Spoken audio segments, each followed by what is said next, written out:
মধু নিয়ে এসেছেন, 4 ভাগ করবেন, 5 ভাগ করবেন, 1 ভাগ তিনি নেবেন আর 4 ভাগ প্রতিবেশী নেবেন।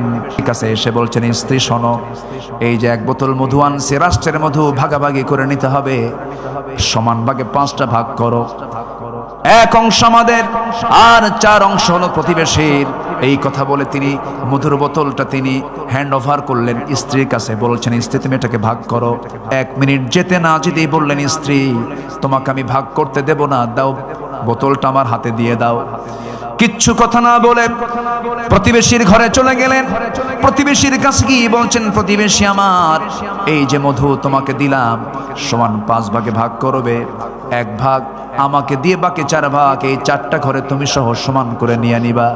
তিনি তার অংশের মধুটুকু নিয়ে বউয়ের কাছে এসে বলছেন, বউ আমার, আমি তোমার কাছে একটু লজ্জা বোধ হচ্ছে, আমার তোমার কাছে মধুর বোতল দিয়েছিলাম, আবার ফেরত নিয়েছিলাম, মন খারাপ হতেই পারে, কিন্তু আমি কি তোমাকে ট্রাস্ট করি, আমি তোমাকে বিশ্বাস করি, আমি রাষ্ট্র চালাই, তুমি আমার পরিবার চালাও, বাচ্চাদের রান্না বান্না করে দাও, বিশাল বড় খেদমত তুমি আমার পরিবারের জন্য করো, আমার সন্তানদের তুমি মা, আমি তোমাকে সম্মান করি, আল্লাহি তাল্লাহি বিল্লাহি আমি তোমাকে সন্দেহ করে গ্লাসটা মধুর বোতলটা হাতের ভিতর থেকে নিয়ে নেই নাই। নেওয়ার উদ্দেশ্য হলো মধুভাগের দায়িত্ব আমি তোমাকে না দিয়া প্রতিবেশীর হাতে জন্য দিয়েছি, কারণ মধু হলো তরল জিনিস, তুমি যখন এটাকে মাপতে যাবে, ভাগ করতে যাবে, যতই তুমি সমান ভাগে ভাগ করো না কেন, তরল মধু হওয়ার কারণে, লিকুইড হওয়ার কারণে কিছু মধু তোমার হাতে লেগে যাবে।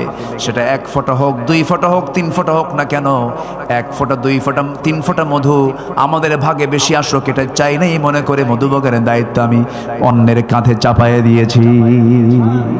জোরে বলি সুবহানাল্লাহ, আরো জোরে বলি সুবহানাল্লাহ। ঘোড়া কিনতে গেছেন ওমর ফারুক রাদিয়াল্লাহু তাআলা আনহু।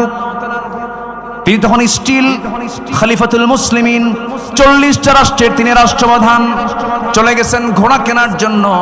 ঘোড়া কিনেছেন, ঘোড়াওয়ালার কাছ থেকে টাকা পয়সা দিয়ে দিয়েছেন, ঘোড়াও কিনে নিয়েছেন, দেখে শুনে নিয়েছেন। ঘোড়ার পিঠে চড়ে তিনি বাড়িতে চলে আসবেন। আগের যুগে মানুষ ঘোড়া কিনতে যেত, যেমন আজকের যুগে হোন্ডা কিনতে যায়, গাড়ি কিনতে যায়। আগের যুগে কি কিনতে যেত? ঘোড়া কিনতে যেত। ঘোড়া কিনে বাড়িতে ফিরে আসতেছেন। বাড়িতে আসার আগেই তার ওই ঘোড়ার 4টা পা অকেজো হয়ে পড়ে গেছে। উনি মনে মনে চিন্তা করলেন, ঘোড়াওয়ালা আমাকে কেমন বড় ঠকান ঠকালো, ঘোড়া তো অচল ঘোড়া, অসুস্থ ঘোড়া দিয়েছে। ফেরত চলে গেলেন। ফেরত গিয়ে বললেন, ও ঘোড়াওয়ালা, তুমি আমাকে কেমন করে ঠকালে কেন? অচল ঘোড়া আমাকে দিলে কেন? এই ঘোড়া আমি নেব না, তুমি ফেরত নিয়ে নাও। ঘোড়াওয়ালা বলছে, আমিরুল মুমিনিন, আমার জানা মতে আমি আপনাকে অচল ঘোড়া দেই নাই, আপনার কাছে চলে যাওয়ার পর ঘোড়া অচল হয়ে গেছে, অসুস্থ হয়ে পড়েছে। ওমর ফারুক ধমক দিয়ে বলছেন, তুমি কি এই আচরণটা আমার সঙ্গে করতে পারলে? কেমন করে? এই ঘোড়া আমি নেব না, তুমি ফেরত নিয়ে নাও। ঘোড়াওয়ালা মুস্কি হাসি মেরে বলছে, আমিরুল মুমিনিন, আমার কথাও ঠিক নাই, আপনার কথাও ঠিক নাই, আমি যতই তর্ক করব, আপনি যতই তর্ক করবেন, এখানে কোনো ফয়সালা আসবে না। চলুন, এই ঘোড়াটা ফেরত নেব কি ফেরত নেব না, এটার ফয়সালা আদালত করবে, কোর্ট করবে।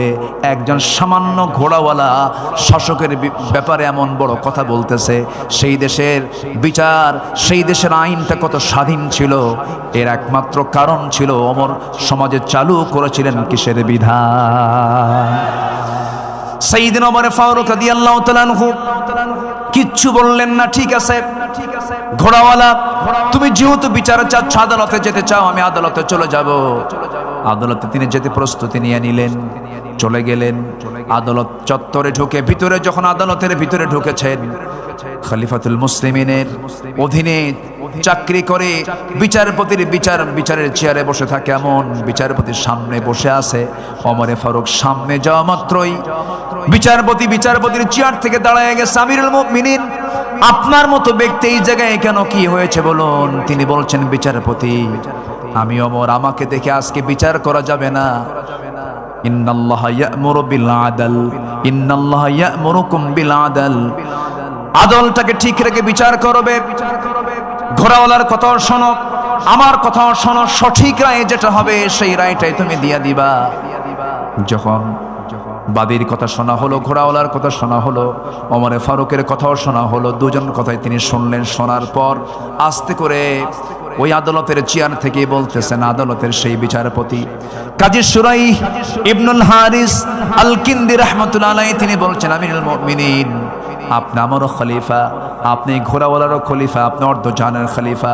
কিন্তু আজকে দুই পক্ষের কথা শুনে আমি এতটুকু নিশ্চিত হলাম, এই ঘোড়াটা কখনো আপনি ঘোড়াওয়ালাকে ফেরত দিতে পারবেন না, কারণ এই ঘোড়াওয়ালাকে ফেরত দিলে সে ক্ষতিগ্রস্ত হয়ে যাবে। আপনি ওমর সামনে আছেন আমার, আপনি এই জায়গা থেকে সুস্থ অবস্থায় বাড়িতে ফিরবেন, তার যেমন গ্যারান্টি নাই। একটা প্রাণী সুস্থ থেকে অসুস্থ হবে কখন কেউ তো বলতে পারে না। যেহেতু মালিকানা শেষ হয়ে গেছে, কেনা বেচা সম্পূর্ণ কমপ্লিট হয়ে যাওয়ার পর, আপনার মালিকানা যাওয়ার পর ঘোড়াটা অসুস্থ হয়ে পড়েছে, এই ঘোড়া ফেরত নেওয়ার কোনো, ফেরত দেওয়ার কোনো সুযোগ নাই। ওমরে ফারুক আস্তে করে সেই জায়গা থেকে চলে গেলেন বাড়িতে। পরের দিন তিনি মাজলিসে শুরার বৈঠকে বসেছেন, সমস্ত লোকজনদেরকে নিয়ে বসে পরামর্শের বৈঠকে বলছেন, শোনো, অমুক আদালতে একজন বিচারপতি আছে, খুব সাহস, তার আমার বিরুদ্ধে রায় দিয়েছে। এই আমার বিরুদ্ধে রায় দেওয়ার কারণে, তার সাহসিকতার কারণে তার পদোন্নতি আমি ওমর দিতে বাধ্য হলাম। জোরে কোন সুবহানাল্লাহ। আমার বন্ধুগণ, আমার ভাইয়েরা, এটাই হচ্ছে আল্লাহর সামনে কিন্তু দাঁড়াতে হবে, আল্লাহর সামনে জবাবদিহিতার কাঠগড়ায় দাঁড়িয়ে জবাব দিতে হবে। এই অনুভূতি কারোর মধ্যে যদি থেকে যায়, সে বান্দার আদর্শ এমনই হতে পারে, এমনই হবে, এটাই স্বাভাবিক। নাম্বার 5 হলো, নবীর আদর্শের মধ্যে আমানতদারিতা ছিল, বিশ্বস্ততা ছিল।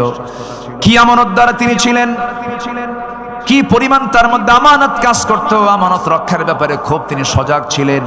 আল্লাহ রাব্বুল আলামিন সুন্দর করে বলছেন সূরা নিসার 58 নম্বর আয়াতে বলছেন, ইন্নাল্লাহা ইয়া'মুরুকুম আন তু'আদ্দুল আমানাতি ইলা আহলিহা ওয়া ইযা হাকামতুম বাইনান নাসি আন তাহকুমু বিল আদল ইন্নাল্লাহা নি'মা ইয়া'ইদুকুম বিহি।